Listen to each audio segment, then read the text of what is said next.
Well, how nice of you to turn up. I'd like to introduce my band. On keyboards, from England, Richard Cottle.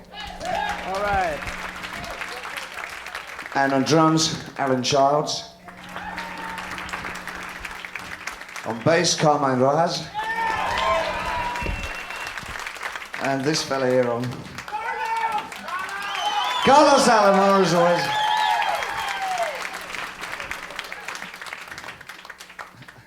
I'm very honoured to have Peter Frampton on lead guitar. Hey, all right, Bravo. This, in addition to a Turkish musician called Erdal Kazilke, who will be joining us on the major tour, is the band that we're going out with. Now, who wants to know what? Australia, yes, madam. Who was the publicist that screwed this one up?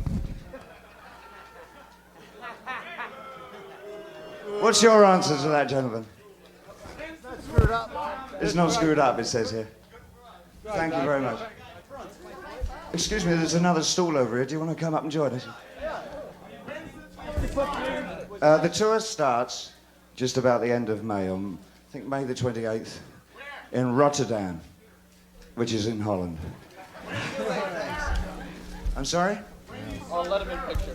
I think Michael Ahern will have all the answers and all the details to each individual gig and city and where they are. I'm doing one Pepsi commercial. I've so far done two. There will be. How much? The gentleman said how many videos for the album.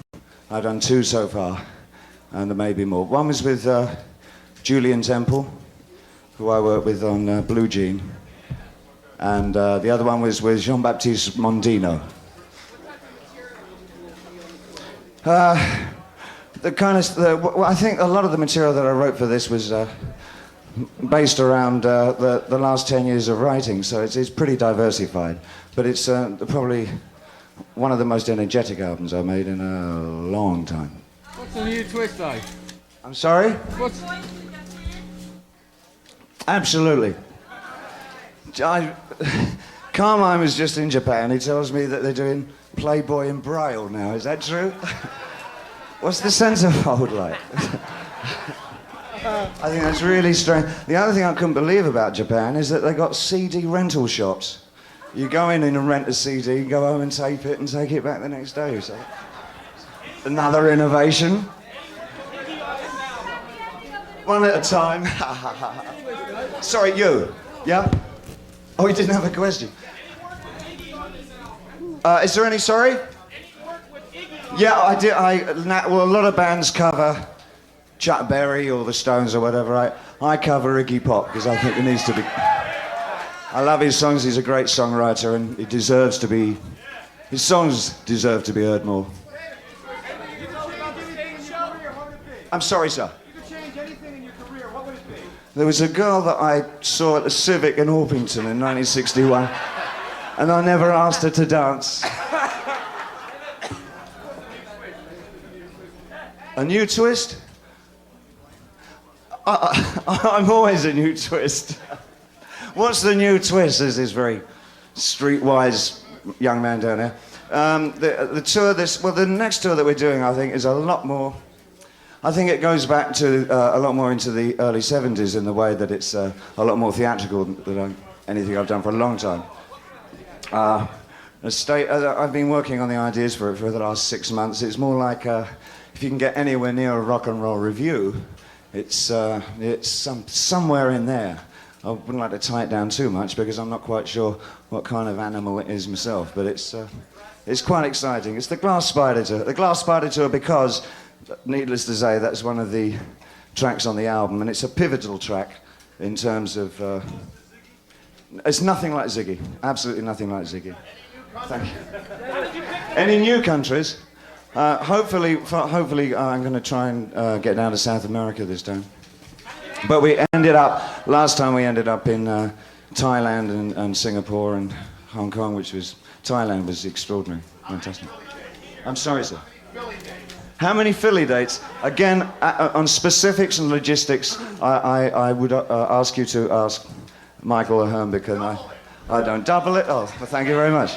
I'm sorry? It's my last tour.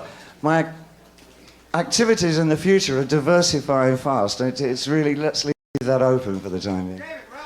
I mean, I am an old man now, you know. How'd you hook up with Peter? Peter and I, all right.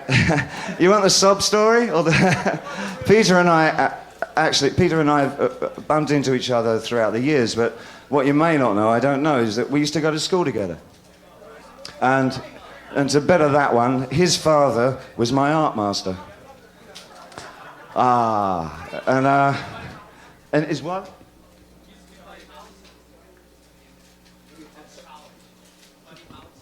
Oh, yeah, that's right. We used to do Buddy Holly's. Look, I might as well point out the fact, I mean, Peter's on a mic and Carlos is on a mic. Please, if you have anything you want to address to anybody else in the band, please feel free. Sure, yeah.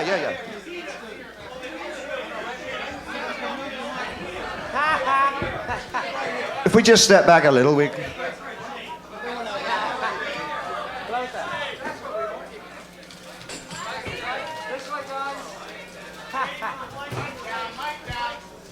Okay. Thank you, David. See those guys over there.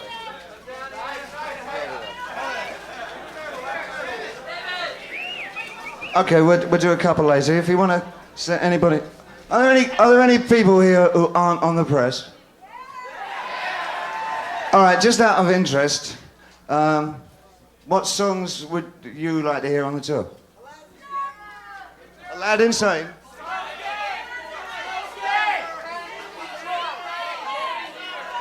All right, I'll do all of them.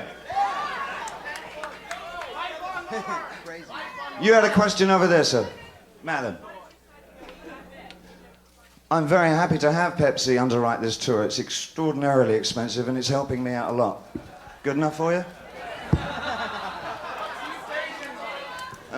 It's also a better product to go out with than some others I can mention.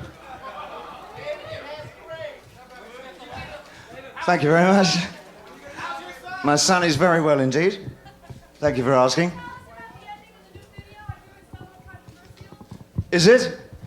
I'll tell you what the ending's like, yes. We asked the police, LA police, to work with us on it, which they did very happily. And they brought their... we wanted to indicate how some of the houses for the homeless are removed on the streets of LA. So we asked them to bring along the kind of contraption they use, which is called an emergency rescue vehicle, which they brought along. And it's like kind of like a tank, if you haven't seen one, with a big battering ram on the end of it. And on the end of the battering ram, they've made a little joke. And as it goes through the windows, it says, "Have a nice day." And I pointed out that it would be in the video, and they said they were only too pleased to keep it on, so they left it on. Is that controversial? I don't know. I'm sorry? If this isn't theatre, then I don't know what...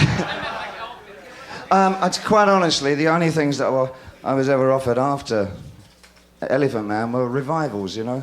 Like, you know, I don't know, Singing in the Rain, that kind of stuff. And I didn't really want to do that. If I were ever offered something which was really remarkable, I'd love to do that again.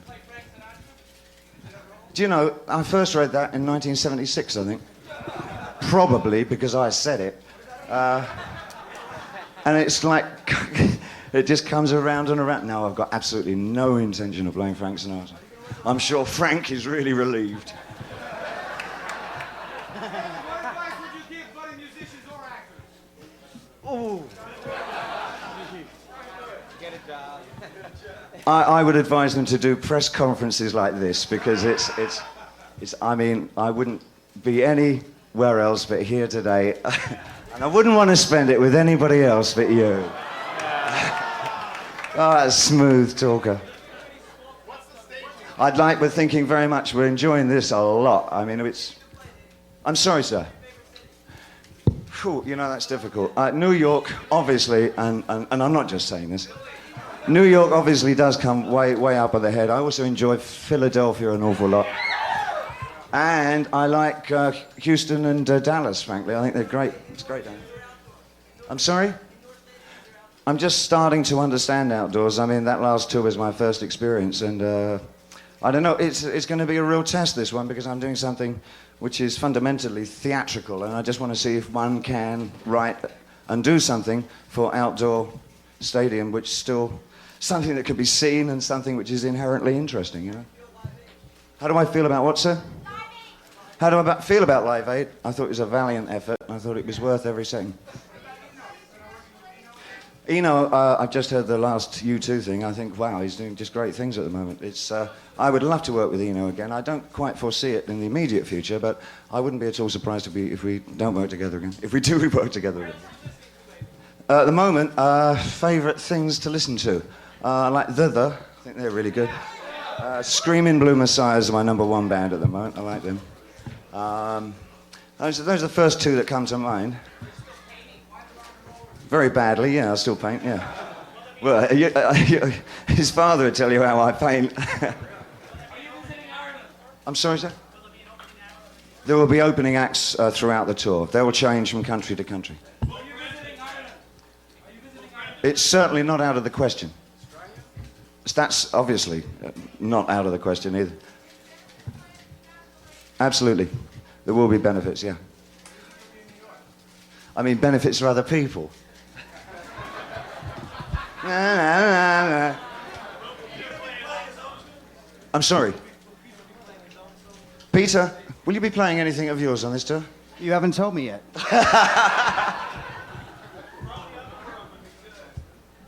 I don't think so. I mean, Peter's really working with me in the capacity of... Peter he had much of the same kind of thing that I had in the 70s, is that the fact that we were both, well, him more than me, were musicians, and I was a pretty steady songwriter, and Peter was a very excellent guitar player, and all those kind of things kind of got lost for a bit there. And I think that this tour, for me anyway, will punch it on the nose that Peter's one of the finest guitar players around.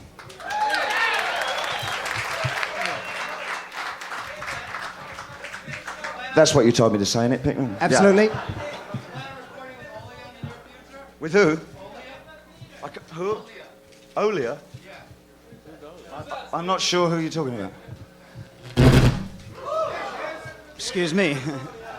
My favourite song on the album, I've got two really. One's called Time Will Crawl. And oh, you've heard? How come you heard it? and Never Let Me Down, which I like a lot. Favourite song I ever wrote? Laughing Gnome.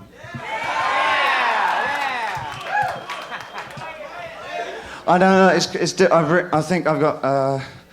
There are 215 songs that I've actually recorded. I've written about 500-600, but I don't know. It's hard to say, you know. Tell us something about the record that you won't find out from the record company. Something about the record that you won't find out. I wonder what we can say about that. Give me a couple of minutes. I'll come back to that. Why do all my guitars move on? What? What did she say? Well, you take that as a given, do you? You give me the for instances. Mick Ronson and I worked together for 3 years, and Mick Ronson played with me on the Serious Moonlight tour. Next one. Stevie Ray Vaughan had his own career to get on with, very well indeed. Next one. Earl Slick worked with me in the early 70s, played with me on the Serious Moonlight tour. Okay, thanks, lady. Some people. I'm sorry? I think with any artist, the present phase is always the most favourite. However, looking back, the secondary one would definitely be the period that I worked with Brian Eno on the Low Heroes Lodger session. I'm sorry, sir? I think this is the nearest I've got to... it's not Ziggy, man, but it's the nearest to rock and roll I've done for a long time. Sorry? Because my suit's got worn out. And as you know, when I'm not wearing a suit, I always wear this on my day off. Very, very good, man.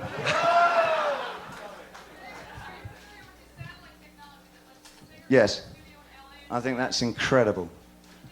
Absolutely extraordinary. I'd love to try it out. Carlos said he's going to fly over somewhere, and he's a Japan freak, so we'll send him off to Japan, and then we'll try it out. I'd like to try that out with somebody. I don't quite know who with yet. If I'd known that, actually, if I'd known today, if we'd known that on the Live Aid thing, Mick and I could have done the duet the way we originally wanted to do it, which is he did it in America and I did it in Europe and sang it together, but there was like a 2.5 second delay at the time, but this thing cuts out all the delays. I think it was fantastic, yeah. Would you have toured without a sponsor? Would I have toured without a sponsor? Naturally. Will you be doing a movie with Jagger? It is in the air. Oh, yeah, definitely, yeah. I think, I don't know what Iggy intends to... Iggy's got to start work on a new album this year. I'm on the road, so we've talked around different ideas for producers that he might like to work with. But I think the album after this next one, I think we're very likely to go back together. I'm sorry, sir. Gee, you know, he writes great songs himself, but it would be lovely to do something for somebody like Robert Wyatt. I'm sorry? Am I going to play anymore? What now? Hey, you know, that very nearly might be a cue for a song. All right, last 3 questions.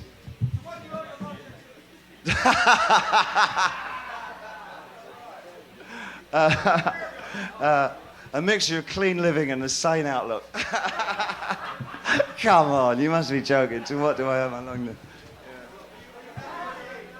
I'm ecstatic. I'm very happy with everything. Yeah. Any more? Is this till my last one? I'm sorry, sir. Compare it to Serious Moonlight. Okay. I think that was what I tried to establish on that last tour. That unbeknownst to a lot of people, this is me being pompous, but I thought I was quite a good singer and songwriter, and I wanted to make that clear. So it wasn't as theatrical as some of the tours I've done. And I wanted to play all the songs that people may have heard on the radio over the last 18 years, and then say, oh, he wrote those, you know. That was really what I was trying to do. This one is a lot more about theatre, and the songs will fit the show rather than the show trying to broadcast songs. Does that make sense? That's very well. I'm sorry? Again, sir? I can't tell you any more at the moment, or it won't be a surprise, man. But it's a mighty big show. Yeah, I'm better off, you know. Yes. We'll do a few things over there. Iggy's out on the Pretenders tour, and when he finishes the Pretenders tour, he's going off to Japan and Australia, headlining his own tour, which is... there's so many considerations for it that it's unbelievable. We haven't decided who's doing what yet. This is really quite early days. I'm sorry, louder, sir. I haven't seen Tony DeFries in maybe 12 and a half years. Because Iggy's got his own, I just explained. Iggy's doing the...